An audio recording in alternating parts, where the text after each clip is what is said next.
नमस्कार। Learning theories यानी अधिगम के सिद्धांतों के अंतर्गत आज जिस सिद्धांत के बारे में हम बात करेंगे वो है कर्ट लेविन का क्षेत्र का सिद्धांत। क्षेत्र सिद्धांत का मतलब उन्होंने जो इसमें जो क्षेत्र है ना, वो उस क्षेत्र का मतलब क्या होता है? इस क्षेत्र का मतलब होता है हमारा जीवन दायरा, है ना। ये जो क्षेत्र लिया गया है वो किससे संबंधित है? हमारे जीवन दायरे से, यानी कि हम हमारे लाइफ में हमारा जो लक्ष्य होता है, ठीक है, या हम कोई भी कार्य हम करते हैं या हमको कोई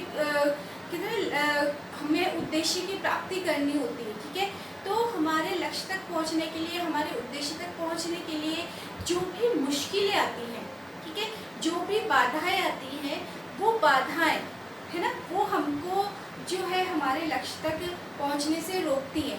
तो किस तरह से हम उन बाधाओं को दूर करके और हम हमारे लक्ष्य तक, हमारे गोल तक पहुंच सकते हैं, ठीक है। ये सारी चीज़ें जो है इन्होंने अपने सिद्धांत में बताई। लेकिन उससे पहले हम इन्होंने जो डेफिनेशन दी है क्षेत्र सिद्धांत की उसको हम देखते हैं। उन्होंने देखो, जो गैस्टल्टवादी थे या जिन्होंने अंतर्दृष्टि का सिद्धांत दिया था, ठीक है, कौन कौन? कोहलर, कोफका और वर्दे, ये भी इन्हीं के साथ में थे। इनका सिद्धांत भी उनसे ही मिलता जुलता है, अलग नहीं है। लेकिन बात सिर्फ फर्क है तो बस इतना है कि उन्होंने जिस पर बल दिया था वो दिया था अनुभव से सीखने पर। किस पे? अनुभव से सीखने पर। लेकिन इन्होंने मेन चीज जो मानी है वो मानी है व्यवहार। इन्होंने किस पे बल दिया है? व्यवहार पर। तो इनकी डेफिनेशन देखते हैं। व्यक्ति के व्यवहार को समझने के लिए, है ना, यदि किसी व्यक्ति के व्यवहार को हमें समझना है तो व्यक्ति की स्थिति को उद्देश्यों से संबंधित, भाई हर व्यक्ति का कोई ना कोई उद्देश्य होता है, ठीक है। जब हम कहते हैं कि जब हम इस जीवन को जीते हैं तो बहुत सारी हमारी आवश्यकताएं होती है, बहुत सारे हमारे लक्ष्य होते हैं, बहुत सारे हमारे उद्देश्य होते हैं, है ना। और उद्देश्य तक हम तो ऐसा नहीं है, ऐसा पॉसिबल नहीं है कि हमने सोचे कि हाँ ये लक्ष्य हमें प्राप्त करना है और हमको वो लक्ष्य मिल गया, ये हमारी आवश्यकता है वो हमें प्राप्त हो गई। तो ऐसा नहीं होता है कि जो भी हम सोचते हैं वो सारी चीज़ें पूरी हो जाए। लेकिन हम उसके लिए क्या करते हैं? हम उसके लिए प्रयास करते हैं, ठीक है। और प्रयास जब भी हम किसी भी चीज़ को पाने के लिए प्रयास करते हैं तो वो ईजिली हमें नहीं मिलती है, ठीक है। उसके लिए हमको हमारे बीच में बहुत सारी, हम ये कह सकते हैं कि बाधाएं, मुश्किलें। भाई आप कोई भी काम करोगे, कभी भी आप देख लेना, जब आप कोई काम स्टार्ट करते हो तो स्टार्टिंग में जो है वो मुश्किलें हैं, वो आपको आपके लक्ष्य तक जाने से क्या करती है? रोकती है, ठीक है। वही चीज़ ये बताना चाहता है कि व्यक्ति की स्थिति को उनके उद्देश्यों से संबंधित करके, है ना, उद्देश्य या लक्ष्यों से संबंधित करके मानचित्र में निर्धारित करने वे प्रयत्नों की जानकारी आवश्यक है। तो प्रयत्न यानी कि बार बार प्रयत्न किया जाता है लक्ष्य तक पहुंचने के लिए, है ना। तो उसको मानचित्र के माध्यम से किस तरह से समझाया जाए, मैं आपको बताऊंगी कि इन्होंने जो इस क्षेत्र सिद्धांत को मानचित्र के माध्यम से, डायग्राम के माध्यम से कैसे समझाया है, ठीक है। उससे पहले हम ये देख लेते हैं कि इस सिद्धांत को किस किस नाम से, और भी कौन कौन से नाम है जिनके नाम से इसको जाना जाता है, ठीक है। तो पहला क्या है? तल रूप का सिद्धांत, ठीक है, प्राकृतिक दशा का सिद्धांत। एक और इसको जो है नाम से जाना जाता है वो है थ्री फेज का सिद्धांत। क्या? थ्री फेज का सिद्धांत। इसका मतलब है कि सबसे पहले जो व्यक्ति की स्थिति होती है, ठीक है, और उसके बाद में जब वो प्रयास करता है तो जो परिवर्तन होता है, और परिवर्तन के बाद में नई स्थिति क्या होती है ना। जैसे कि आप पहले क्या करते हो? पहले आप कोई भी आपका जो लक्ष्य है उसको प्राप्त करने के लिए क्या करते हो? आपने, आपका लक्ष्य है, आपने ये जो फर्स्ट सिचुएशन है कि आपका जो लक्ष्य है, आपको पता है कि ये मेरा लक्ष्य है। दूसरे सिचुएशन में आप क्या करते हो कि वो दूसरा क्या है? परिवर्तन। परिवर्तन मतलब कि आपने अपने लक्ष्य को पाने के लिए जो आपने प्रयास किए, जितने भी आपने प्रयास किए। तीसरा है कि जब आपने प्रयास किया तो नई स्थिति क्या पैदा हुई, नई कंडीशन क्या पैदा हुई। एग्जाम्पल को जैसे कि मैं आपको बताऊं, यदि मैं बाधाओं की बात करूं तो जैसे कि एक लड़की है, ठीक है, उस लड़की को कोल्ड है लेकिन वो फिर भी क्या खाना चाहती है? वो आइसक्रीम खाना चाहती है। उस लड़की को कोल्ड है लेकिन वो आइसक्रीम खाना चाहती है, तो अगर वो लड़की आइसक्रीम खाएगी तो उसको क्या हो जाएगा? कोल्ड हो जाएगा ना। तो जो कोल्ड है वो क्या है? वो बाधा है। अब वो उस लड़की को देखना है कि उस बाधा को वो किस तरह से जो है रिस्क लेती है ना, किस तरह से उस बाधा को वो क्या करती है? दूर करती है, मुश्किलों को वो दूर करती है, ठीक है। तो यही चीज़ जो लेविन है वो अपने सिद्धांत में समझाना चाहता है। तो देखो इस सिद्धांत को उत्तर रूप का सिद्धांत, प्राकृतिक दशा का सिद्धांत और थ्री फेज का सिद्धांत भी इसको कहते हैं। ठीक है, अधिगम वातावरण व व्यक्ति दोनों का प्रतिफल है। इनका क्या मानना था? इनका मानना था कि यदि हमें सीखना है, ठीक है, तो यदि हमें सीखना है तो सीखना जो है वातावरण और व्यक्ति, ठीक है, दोनों के ऊपर डिपेंड करता है। सीखना वातावरण और व्यक्ति, ध्यान रखना इनके सिद्धांत में वातावरण और व्यक्ति, यानी कि इनके सिद्धांत में जो है दो चीज़ों को जो सीखना है, अधिगम है, वो दो चीज़ों के ऊपर डिपेंड करता है, वातावरण पे और खुद स्वयं व्यक्ति पर। ठीक है, अर्थात वह जीवन दायरा, वातावरण तो क्या हो गया, देखो यहाँ पर वातावरण से किस चीज को लिया गया है? जीवन दायरे को। वातावरण क्या हो गया? जीवन दायरा हो गया, है ना। और व्यक्ति किसी परिस्थिति में समय विशेष में विचरण करता है, यानी कि जो हमारे जीवन दायरे में, जैसे कि जो भी हम अपनी जो जीवन जीते हैं, अपने तरीके से जीवन जीते हैं ना, और अपने जीवन दायरे में हम कौन कौन सी मुश्किलों का सामना करते हैं, कौन कौन से जो भी हमारा लक्ष्य है, हमारा उद्देश्य है, उनको प्राप्त करने के लिए हम किस तरह से मुश्किलों का हम सामना करते हैं और उन बाधाओं को हम दूर करते हैं। देखो जो मुश्किलें होती है ना, मुश्किलें होती है वो जो है मतलब नकारात्मक और सकारात्मक दो तरह से काम करती है जो बाधाएं होती है। ठीक है, एक तो वो कि जैसे कि बाधाएं हमारे सामने आई, ठीक है, और बाधाएं आई तो हमने जो है हार नहीं मानी, और हमको कैसे भी करके यदि हमें हमारे लक्ष्य तक पहुंचना है तो जो है अपने मतलब कि कैसे भी करके उसको लक्ष्य तक पहुंचना है, ये उन्होंने क्या है, ये ठान लिया मन में। यदि आपने मन में ये ठान लिया कि हमें लक्ष्य तक पहुंचना है तो चाहे कितनी भी मुश्किलें हो, हर मुश्किल का हल आप निकाल सकते हो। किससे निकाल सकते हो? अपनी अंतर्दृष्टि से, अपनी सूझ से। ठीक है, तो परिस्थिति व समय विशेष में विचरण करता है, यानी कि जीवन दायरा व क्षेत्र, है ना, जिसमें व्यक्ति किसी परिस्थिति व समय विशेष में विचरण करता है। ठीक है, ये क्या है? ये क्या है? ये जो है क्षेत्र है, यानी कि जो क्षेत्र सिद्धांत है कुर्टलेविन का, वो इसके आधार पर है कि अधिगम जो है वातावरण और व्यक्ति दोनों का प्रतिफल है। अब इसमें वातावरण को किससे लिया गया है? जीवन दायरे से।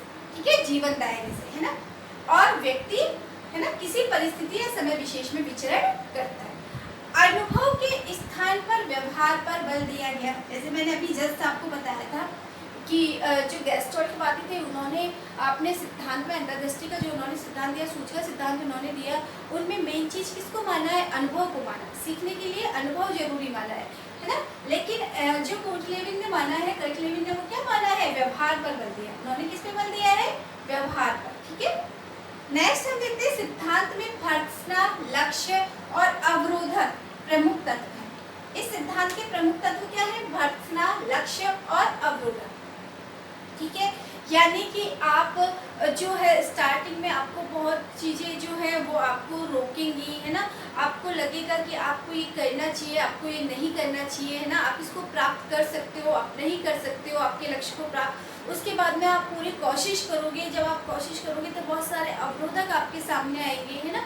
जब अवरोधक आपके सामने आएंगे तो आपको जो है क्या है, जो लक्ष्य तक यदि आपको पहुंचना है तो आपको अवरोधक से, यानी कि अवरोधकों से या मुश्किलों से, बाधाओं से आपको क्या करना पड़ेगा? गुजरना पड़ेगा। तो इनमें तीन चीजें, इस सिद्धांत के अंदर तीन तत्व प्रमुख है, भर्त्सना, लक्ष्य और अवरोधक। अभी जब मैं डायग्राम के माध्यम से जब मैं आपको बताऊंगी तो आपकी समझ में आ जाएगा। ठीक है, अब इस सिद्धांत के प्रमुख तत्व कौन कौन से है ना, ये क्या है, कौन कौन से है इस सिद्धांत के प्रमुख तत्व? भर्त्सना, लक्ष्य और अवरोधक। ठीक है, अभिप्रेरणा व प्रत्यक्षीकरण के सिद्धांत के रूप में इस सिद्धांत का विकास हुआ। ठीक है, इस सिद्धांत के अंदर हम ये भी कह सकते हैं, इस सिद्धांत में अभिप्रेरणा को और प्रत्यक्षीकरण को भी बल दिया गया है। अभिप्रेरणा का मतलब आप जानते हो कि जब हम किसी चीज से हम प्रेरित होते हैं, जब हम किसी चीज से प्रेरित होते हैं। प्रत्यक्षीकरण क्या होता है? प्रत्यक्षीकरण होता है कि जब कोई व्यक्ति किसी परिस्थिति में किस तरह का जो है मतलब कि कोई भी परिस्थिति को किस प्रकार से वो देखता है, उसकी सोच क्या है। प्रत्यक्षीकरण जब आप किसी भी चीज़ को कहते हैं ना कि जो है आपने सुना होगा कई बार कि जैसे गिलास है, एक तो आधा भरा हुआ रहता है, ठीक है ना, यदि पानी से गिलास को आधा भर दिया जाए तो कुछ लोग तो ये कहते हैं, प्रत्यक्ष रूप से देखते हैं, कुछ लोग तो कहते हैं कि ये आधा भरा हुआ है। ठीक है। और कुछ लोग कहते हैं क्या, ये आधा खाली है, ठीक है। तो प्रत्यक्षीकरण का मतलब क्या होता है? प्रत्यक्षीकरण का मतलब होता है कोई व्यक्ति किसी परिस्थिति को किस प्रकार से देखता है, उसका नजरिया क्या है, किस नजरिए से देखता है, वो क्या है? प्रत्यक्षीकरण है, ठीक है। दूसरा है अभिप्रेरणा। तो अभिप्रेरणा और प्रत्यक्षीकरण के सिद्धांत के रूप में, या हम इसको अभिप्रेरणा के सिद्धांत या प्रत्यक्षीकरण के सिद्धांत के रूप में भी इस सिद्धांत का विकास हुआ है, ठीक है। तो मेरे ख्याल से आपके समझ में आ गया होगा कि जो कुर्ट लेविन का जो सिद्धांत है वो किस पर आधारित है? व्यवहार पर आधारित है, ठीक है। इन्होंने किस पर बल दिया था? अनुभव के स्थान पर इन्होंने सीखने के लिए व्यवहार को जरूरी माना, व्यवहार को उपयोगी माना, ठीक है। इनकी जो डेफिनेशन थी वो क्या थी? व्यक्ति के व्यवहार को समझने के लिए व्यक्ति की स्थिति और उद्देश्यों से संबंधित मानसिक निर्धारित करने व प्रयत्नों की जानकारी आवश्यक है, ठीक है। अन्य किस किस नामों से जाना जाता है इनको? त्रिपेद सिद्धांत के नाम से, तरलोक के सिद्धांत के नाम से और प्राकृतिक दशा के नाम से, सिद्धांत के नाम से जाना जाता है, ठीक है। अब हम आते हैं डायग्राम की तरफ कि इनका जो सिद्धांत है वो जो है किस तरह से उन्होंने डायग्राम के माध्यम से अपने जो सिद्धांत को उन्होंने बताया। ये हमारी क्या है? पहली कंडीशन, ये हमारा जीवन दायरा है। ये क्या है? ये इन्होंने क्या माना? जीवन दायरा। ये क्या है? ये जीवन दायरा, ये हमारा क्षेत्र है, जीवन क्षेत्र है ना।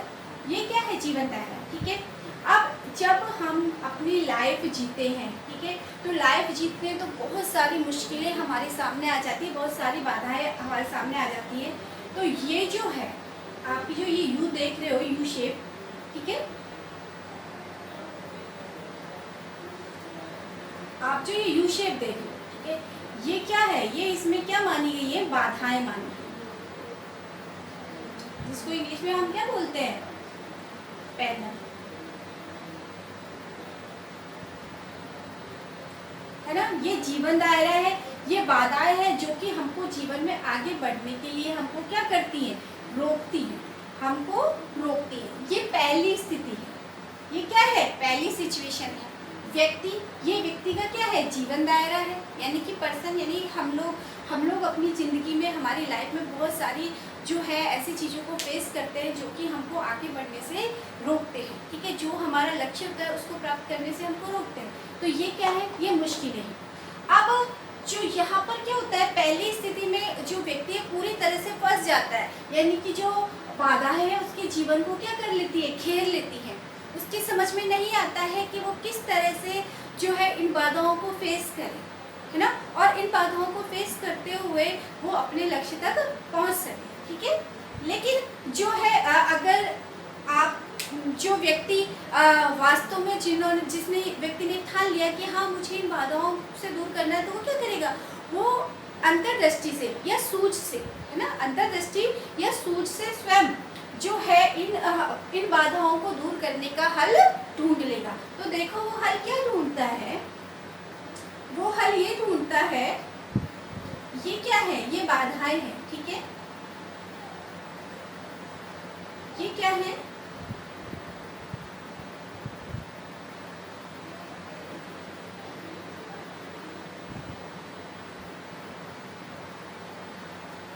ये क्या है?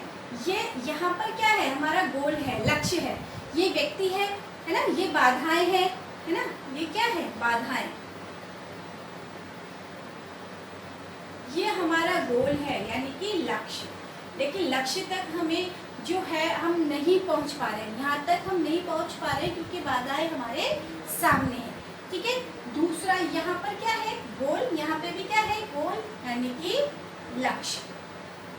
अब ये क्या है? पुरानी सिचुएशन है, जब फेस किया और जब व्यक्ति ने जो है खुद अपने यदि वो सोचता है कि मुझे कैसे भी करके अपने लक्ष्य को पाना है, तो वो खुद इन बाधाओं को से जो है दूर करने का क्या करेगा? इन बाधाओं को पार करने के लिए खुद से वो सोचेगा, है ना, इन मुश्किलों का वो हल ढूंढेगा। तो देखो यहाँ पर यदि इन्होंने मुश्किलों का हल ढूंढा तो यहाँ पे ऐसे करके, और देखो इस तरह से,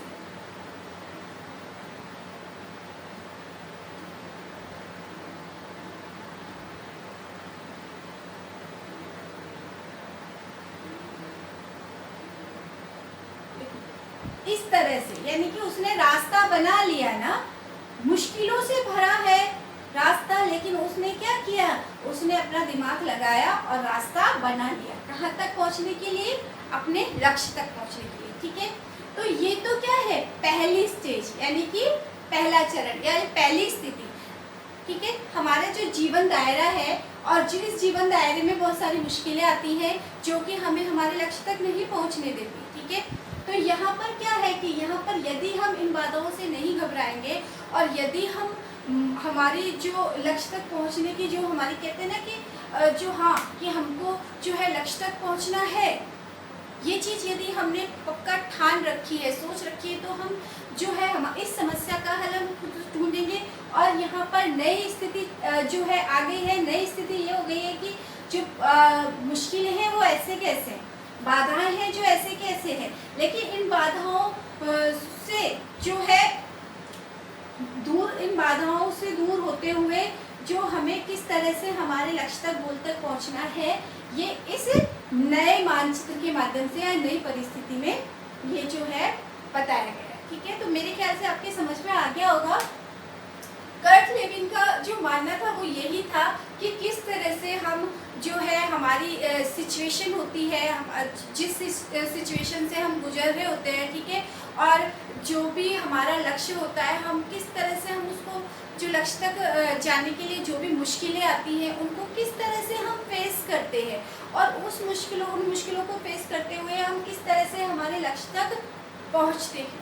ठीक है, तो ये चीज़ इस तरह से इन्होंने जो है डायग्राम के माध्यम से बताई है। ठीक है, तो उन्होंने कौन कौन सी चीज़ों को जो है आवश्यक माना है, वातावरण को और व्यक्ति, स्वयं व्यक्ति, वातावरण, व्यवहार, ये तीन चीज़ें हैं, व्यक्ति, वातावरण और व्यवहार, पर्सना, लक्ष्य और अवरोधक, पर्सना, लक्ष्य और अवरोधक। ठीक है, तो मेरे ख्याल से जो ये सिद्धांत है वो आपके समझ में आ गया होगा। एक बार फिर से मैं रिपीट कर देती हूँ कि कर्ट लेविन ने अपना जो उनका जो क्षेत्र का सिद्धांत है, इसको ये क्या है, ये हमारा जीवन दायरा है, यानी कि क्षेत्र किसको बोलते हैं, क्षेत्र। इनका एक बात और, इन्होंने जो भी सिद्धांत दिया है ना, इनमें जो भी वर्ड्स यूज़ में लिए वो जो मोस्टली है, जो मैथमेटिक्स के शब्द जो है वो यूज़ में लिए हैं।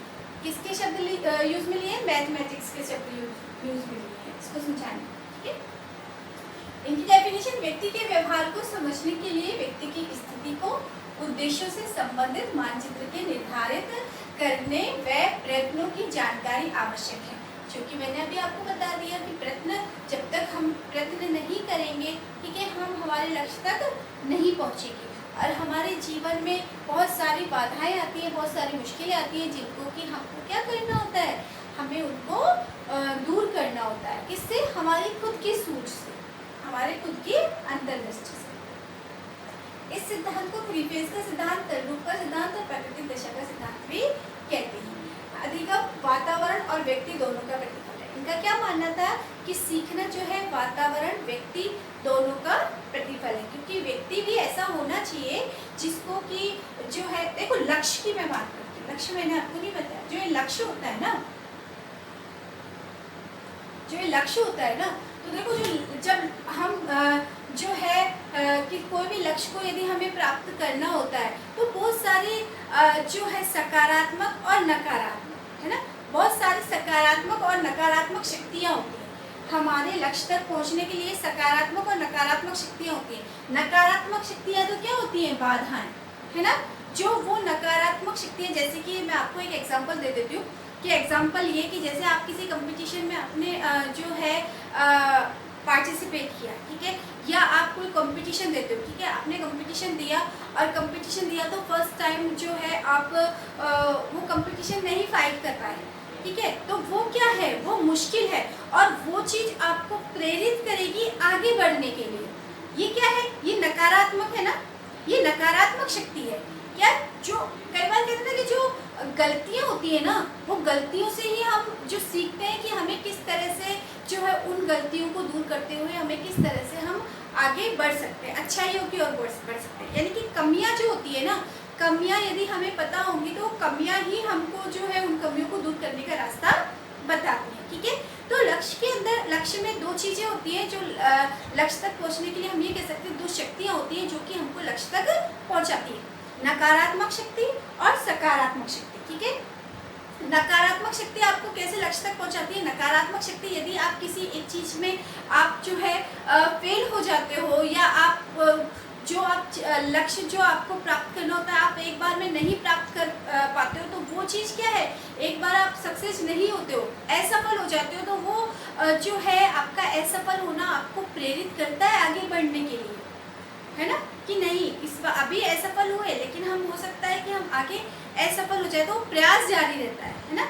सकारात्मक की, यदि सकारात्मक तो अपने आप ही हमें अपने लक्ष्य तक पहुंचाता है भाई। यदि हमें सफलता मिलती जाती है तो कहते हैं ना कि यदि जैसे 3rd ग्रेड की जॉब यदि मिल जाती है तो फिर हमारी सोच बढ़ जाती है, अरे देखो तो सही, और फिर क्या है अभिप्रेरणा, वो हमें क्या करती है, अभिप्रेरित करती है आगे बढ़ने के लिए। ठीक है, हमें जो है यदि थोड़ा मिल जाता है तो हमको लगता है कि नहीं हम और भी इससे बेटर कर सकते हैं, है ना। फिर अभिप्रेरित होकर जब हमें वो चीज़ मिल जाती है तो हम सोचते हैं हम और भी उससे बेटर कर सकते हैं, तो वो चीज़ तो हमको लक्ष्य तक पहुँचा देती है। वो क्या है, सकारात्मक शक्ति।